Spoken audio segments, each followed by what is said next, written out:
Assalamualaikum warahmatullahi wabarakatuh. Perkenalkan, nama saya Firna Liviana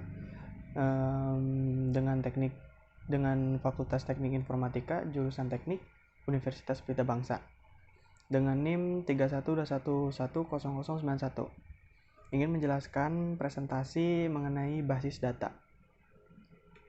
Pengertian secara umum. Database atau yang disebut kita dengan basis data adalah kumpulan informasi yang disimpan dalam komputer secara sistematik sehingga dapat diperiksa menggunakan suatu program komputer untuk memperoleh informasi dari basis data tersebut. Basis data terdiri dari data yang di-share bagi banyak user dan memungkinkan penggunaan data yang sama pada waktu yang bersamaan oleh banyak user. Itu pengertian secara umumnya. Lanjut, alasan perancangan database. Yang pertama, sistem basis data telah menjadi bagian dalam sistem informasi suatu organisasi. Yang kedua, kebutuhan menyimpan data dalam jumlah besar semakin mendesak. Fungsi-fungsi dalam organisasi semakin dikomputerisasikan. Selanjutnya, semakin kompleks data dan aplikasi yang digunakan, maka relationship antara data harus dimodelisasikan. Selanjutnya, dibutuhkannya kemandirian data untuk memenuhi informasi yang berisikan kebutuhan user secara khusus dan aplikasinya. Yang terakhir, memudahkan pengertian struktur informasi. Selanjutnya, tujuan perancangan basis data. Yang pertama, untuk memenuhi informasi yang berisikan kebutuhan user secara khusus dan aplikasinya. Memudahkan pengertian struktur informasi. Mendukung kebutuhan pemrosesan dan beberapa objek konten informasi dari pengguna dan aplikasi-aplikasi tertentu. Menyediakan struktur informasi yang alami dan mudah dipahami.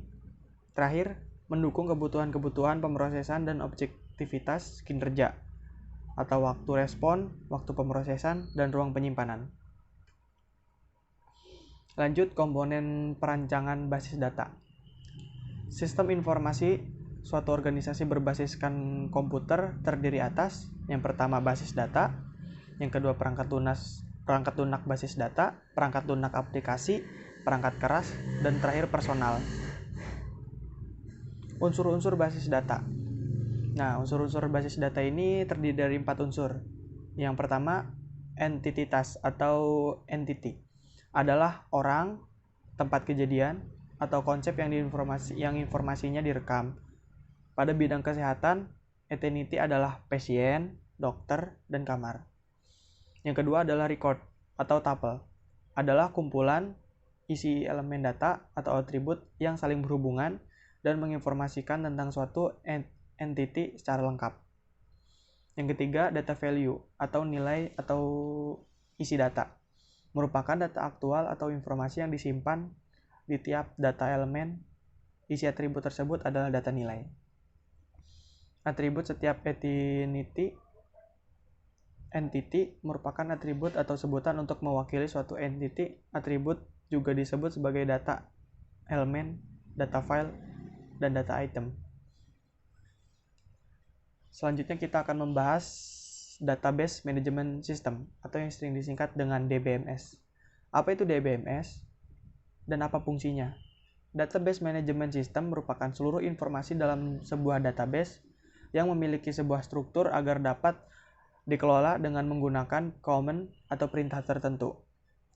Database Management System atau yang disebut dengan DBMS adalah sebuah software yang dirancang khusus untuk menghubungkan database dengan pengguna agar proses pengolahan data dapat berjalan dengan baik. Fungsi DBMS. Fungsi DBMS ini yang pertama adalah mendefinisikan data beserta kaitannya. Maksudnya, sebuah database memiliki cakupan informasi yang sangat besar yang tersimpan dalam bentuk dokumen atau label. DBMS membantu mendefinisikan di mana sebuah informasi terletak beserta kaitannya dengan informasi di tabel atau dokumen lainnya. Yang kedua, memanipulasi data. Maksudnya adalah salah satu fungsi mendasar DBMS adalah untuk menyimpan, memperbarui, atau menghapus data dengan lebih mudah. Hal itu dapat terjadi karena adanya interface visual yang dapat membantu user untuk memanipulasi data tanpa perlu mengakses sumber informasinya. Yang ketiga, meningkatkan integritas data. Dalam sebuah DBMS atau Database Management System, terdapat beberapa basis data yang dapat diakses oleh banyak user. Maka dari itu, akurasi dan konsistensi data dalam database adalah sesuatu yang mutlak. Sistem pengelolaan basis data membantu memastikan bahwa seluruh data tetap akurat dan tersusun secara konsisten. Yang keempat, backup dan recovery data. DBMS memiliki fitur backup dan recovery data otomatis yang tentunya sangat berguna untuk mencegah hilangnya informasi atau data-data penting user. Para user tidak perlu lagi menjalankan pencadangan berkala karena sudah ditangani oleh sistem. Selain itu, sistem pengolahan data juga secara otomatis mengembalikan database ke versi stabil ketika terjadi sistem crash atau failure untuk mencegah hal tersebut lagi. Selanjutnya, fungsi database adalah mengurangi inkonsistensi data. Sebuah inkonsistensi data terjadi ketika terdapat beberapa versi dari sebuah file di beberapa tempat sekaligus. Salah satu peran penting sistem pengolahan basis data adalah memastikan data yang tersimpan adalah data versi terbaru, sehingga tidak ada kesenjangan versi data di antara seluruh user. Selanjutnya, fungsi dari DBMS yaitu keamanan data. Keamanan data merupakan harga mati dalam sebuah basis data, sehingga pengaturan otorisasi user merupakan hal yang sangat penting. Sistem pengolahan basis data dapat memfasilitasi hal tersebut dengan adanya fitur otorisasi akses menggunakan username dan password. Jenis-jenis DBMS. Sekarang kita membahas jenis-jenis database management system. Yang pertama, hierarchical database. Hierarchical database atau basis data dalam bentuk hierarki merupakan jenis sistem pengolahan basis data dengan struktur hubungan parent and children atau induk dan anak. Dalam sistem pengelolaan jenis hierarchical ini, data juga memiliki informasi mengenai hubungan ibu atau anak dalam grup mereka.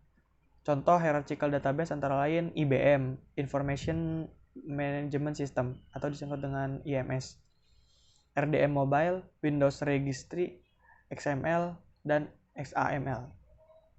Yang kedua adalah New York Database. New York Database atau basis data yang menggunakan sebuah struktur jaringan untuk membentuk hubungan atau relationship antara entitas di dalamnya. Secara teknis, network database merupakan bentuk turunan dari hierarchical database. Namun, jika dalam bentuk hierarki hanya sebuah entitas hanya dapat memiliki hubungan ibu, induk, dan anak dengan satu entitas lain. Dalam New York Database, sebuah entitas dapat memiliki hubungan induk-anak dengan lebih dari satu entitas lain. Contoh New York Database adalah Integrated Data Store atau IDS dan Integrated Database Management System atau IDMS. Selanjutnya, Relational Database. Dalam sebuah Relational Database atau RDBMS, hubungan antar data bersifat relasional serta data dapat disimpan berupa tabel yang berisi kolom dan baris. Kolom berisi atribut, sedangkan baris berisi record atau data. Untuk mengoperasikan RDBMS seperti menambah, mengurangi, menghapus, dan memanipulasi data, user perlu menggunakan Structured Query Language atau SQL. Contoh RDBMS adalah MySQL, PostgreSQL, Oracle DB. Kelebihan DBMS. Yang pertama, kelebihan DBMS itu adalah meningkatkan kualitas data sharing. DBMS membantu menciptakan lingkungan di mana user dapat dengan mudah mengakses data yang telah diatur secara rapih. Meningkatkan efisiensi kerjasama. Karena sifatnya dapat digunakan secara bersamaan, DBMS meningkatkan efisiensi kerja pada tim yang membutuhkan kolaborasi secara real time. Mempermudah pengambilan keputusan. Data yang telah tertata rapi dan mudah diakses akan meningkatkan kualitas informasi yang diperoleh dari data, sehingga keputusan yang diambil juga akan semakin baik. Kekurangan DBMS. Penambahan biaya operasional. Yang pertama, sistem manajemen basis data perlu menggunakan konfigurasi hardware dan software yang rumit sehingga perlu ditangani oleh pekerja dengan keterampilan tertentu. Yang kedua, sistem pengolahan yang rumit. Ketika sebuah organisasi memutuskan untuk mengadaptasi DBMS, maka mereka perlu membentuk sebuah sistem untuk mengelola seluruh aspek dari basis data, baik teknis maupun non-teknis. Frekuensi pembaharuan. Penyedia DBMS seringkali memperbarui produk mereka untuk menambahkan fitur baru dalam versi yang dijual terpisah. Versi terbaru dari sebuah DBMS juga terkadang perlu diimbangi dengan pembaruan hardware. Perbedaan database dengan DBMS. Ternyata database dengan DBMS itu ada perbedaannya ya. Database adalah kumpulan data yang terorganisir dan sistem yang mengelola kumpulan database disebut sistem manajemen database. Database menyimpan catatan, bidang, dan sel data. DBMS adalah alat yang digunakan untuk memanipulasi data di dalam database. Namun, istilah database makin banyak digunakan untuk kependekan dari sistem manajemen basis data. Untuk membuat perbedaannya sederhana. Pertimbangkan sistem operasi dan file individual yang disimpan dalam sistem. Sama seperti Anda memerlukan sistem operasi untuk mengakses dan mengubah file di sistem. Anda memerlukan DBMS untuk memanipulasi database yang disimpan di sistem database. Oke, sekian presentasi dari saya, Firman Alifana. Kurang lebihnya mohon maaf. Assalamualaikum warahmatullahi wabarakatuh.